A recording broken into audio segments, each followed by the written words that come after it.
CMRL Exalogic കേസിലെ ED നടപടികൾ വിചിത്രമെന്ന് പിണറായി വിജയൻ.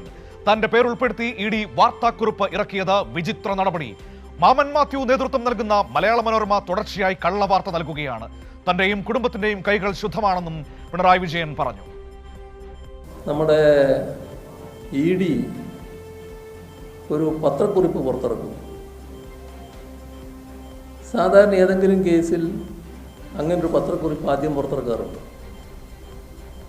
ഇറക്കുന്ന പത്രക്കുറിപ്പ് എപ്പോഴും എല്ലാം പത്രങ്ങൾ വാർത്തകൾ എടുക്കുന്നത് അവരുടെ വെബ്സൈറ്റിൽ നിന്നാണ്. സാധാരണ വെബ്സൈറ്റിലാണ് വിവരങ്ങൾ കൊടുക്കുക. അവർക്ക് കൊടുക്കേണ്ട വിവരങ്ങൾ കൊടുക്കുന്നു. അതിനകത്ത് ED കൃത്യമായി ആ പുറത്തിറക്കിയ സ്റ്റേറ്റ്മെൻറ്റിൽ പത്രക്കുറിപ്പിൽ പിണറായി വിജയൻ എന്നല്ല P വിജയൻ എന്നാണ് പറഞ്ഞിട്ടുള്ളത്. അങ്ങനെ P വിജയൻ എന്ന് പറഞ്ഞിട്ട് ആൾക്ക് മനസ്സിലാകാതിരിക്കുമല്ലോ. അപ്പോൾ മുൻ മുഖ്യമന്ത്രി എന്ന് കൃത്യമായിട്ട് പറയുന്നുണ്ട്. എന്താണ് അങ്ങനെ പറയാനിടയായിരുന്നത്? എൻ്റെ മകളാണ് വീണ എന്നുള്ള കാര്യത്തിൽ ആർക്കും സംശയമില്ല, അതിനെപ്പറ്റി തർക്കമല്ല. പക്ഷേ എന്തിനാണ് എൻ്റെ പേര് ഈ സ്ഥാനപ്പേരടക്കം വെച്ചുകൊണ്ട് അതിൽ പറഞ്ഞത്? എന്താണ് അങ്ങനെ ഒരു വിചിത്രമായ നിലപാട് ഉണ്ടാകാൻ കാരണം? ഒന്നത് ഇരിക്കട്ടെ, അങ്ങനെ ആയാൽ തന്നെ എന്ത് കാരണത്താലാണ് ഇത്തരമൊരു പ്രസ്താവന നേരത്തെ കൊടുക്കൽ? ചെയ്യാൻ പാടില്ലാത്ത നടപടിയാണല്ലോ. അപ്പോൾ നമ്മുടെ സംസ്ഥാനത്ത് ഇത്തരം കാര്യങ്ങളിൽ ഞാനുമായിട്ട് ബന്ധപ്പെട്ട കാര്യങ്ങളാകുമ്പോൾ ഏതെങ്കിലും തരത്തിൽ എൻ്റെ അടുത്തേക്ക് കൂടി എത്തിക്കാൻ പറ്റുമെന്ന് ചിന്തിക്കുന്ന പല ആളുകൾ കാണുമല്ലോ. ഈ വിഷയവുമായി ബന്ധപ്പെട്ട് മലയാള മനോരമയിൽ വരുന്ന വാർത്തകളെക്കുറിച്ച് പിണറായി വിജയൻ ഇങ്ങനെ പ്രതികരിച്ചു. എന്നോട് വലിയ ഇത്തരം താല്പര്യം പ്രകടിപ്പിക്കുന്ന ചില മാധ്യമങ്ങളുണ്ട്. അതിലൊന്നാണ് മലയാള മനോരമ. മാമൻ മാത്യു ആണല്ലോ അതിൻ്റെ തലപ്പത്തിരിക്കുന്നതാണ്. മാമൻ മാത്യുവിന് മലയാള മനോരമയിൽ നിയന്ത്രണമില്ലയെന്നൊന്നും ആർക്കും പറയാൻ കഴിയില്ല. ഇവർ സാധാരണ നിലവിട്ടാണല്ലോ പെരുമാറിക്കൊണ്ടിരിക്കുന്നത്. എവിടുന്ന് കിട്ടിയ തെളിവിൻ്റെ അടിസ്ഥാനത്തിലാണ്, ഏത് അന്വേഷണ ഏജൻസി കൊടുത്ത തെളിവിൻ്റെ അടിസ്ഥാനത്തിലാണ് വീണ പണം ഈ പറയുന്ന ഭർത്താവ് മുഹമ്മദ് റിയാസിൻ്റെ അക്കൗണ്ടിലേക്ക് മാറ്റിയെന്ന് പറഞ്ഞത്? ഏത് തെളിവിൻ്റെ അടിസ്ഥാനത്തിലാണ് റിയാസ് പണം ഹവാലിയായിട്ട് ഉപയോഗിച്ചു എന്നോ അങ്ങോട്ട് അയച്ചു എന്നോ എന്നൊക്കെ റിപ്പോർട്ട് ചെയ്തു? ഇപ്പോൾ നിയമ നടപടിക്ക് റിയാസ് തയ്യാറായില്ലേ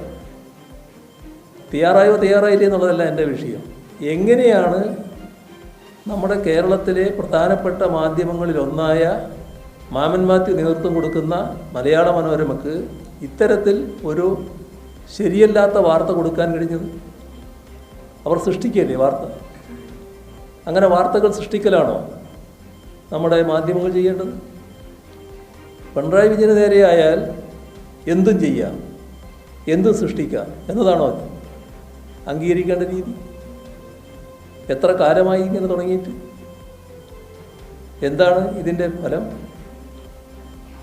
നിങ്ങൾ ഉദ്ദേശിച്ചതിൽ എന്തെങ്കിലും കാര്യങ്ങൾ നേടിയെടുക്കാൻ കഴിഞ്ഞു?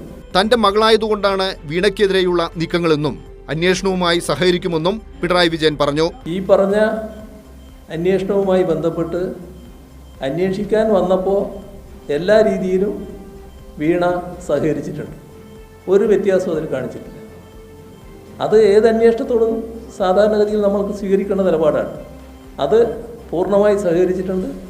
ഇനിയും വിവരങ്ങൾ എന്തെങ്കിലും വേണമെങ്കിൽ ആ വിവരങ്ങൾ നൽകുന്നതിനും വീണയുടെ ഭാഗത്ത് നിന്ന് യാതൊരു മടിയും ഉണ്ടാവില്ല. എന്നെ സംബന്ധിച്ചിടത്തോളം ഒരു കാര്യം ഉറപ്പാണ്. അതുകൊണ്ടാണ് ഞാൻ നല്ല ആത്മവിശ്വാസത്തോടെ തന്നെ പറയുന്നത്. അത് മാമൻ മാത്യു മനസ്സിലാക്കുന്ന നല്ലതാണ്. അതുകൊണ്ടാണ് മാമൻ മാത്യുവിൻ്റെ പേര് ഞാൻ പറയുന്നത്. മാമൻ മാത്യു എൻ്റെ അടുത്ത സുഹൃത്താണ്, അല്ലാത്തതുകൊണ്ടല്ല. അയാളും കാര്യങ്ങൾ മനസ്സിലാക്കണമല്ലോ. എനിക്ക് പൂർണ്ണമായ വിശ്വാസം, അത് പൂർണ്ണ ബോധ്യം, ഞാനോ എൻ്റെ മകളോ എൻ്റെ കുടുംബാംഗങ്ങളിൽ ആരെങ്കിലുമോ ഒരു ഹവാല ഏർപ്പാട് നിന്നിട്ടില്ല. ഒരു ഹവാല ഏർപ്പാടുമില്ല. എല്ലാം സംശുദ്ധമായി നടക്കുന്നുണ്ട്. ഞാൻ നേരത്തെ പറഞ്ഞൊരു വാചകമുണ്ട്, ഈ കൈകൾ എല്ലാ കാലത്തും ശുദ്ധമാണ്, ഇനിയും ശുദ്ധമായിരിക്കും. ഇതിൽ കറ പുരണ്ട് ആക്കാം എന്ന് ധരിക്കണ്ട. അതുമാത്രമേ മാമൻ മാത്യുയോടും മലയാള മനോരമയോടും എനിക്ക് പറയാനുണ്ട്. News bureau, Thrissur.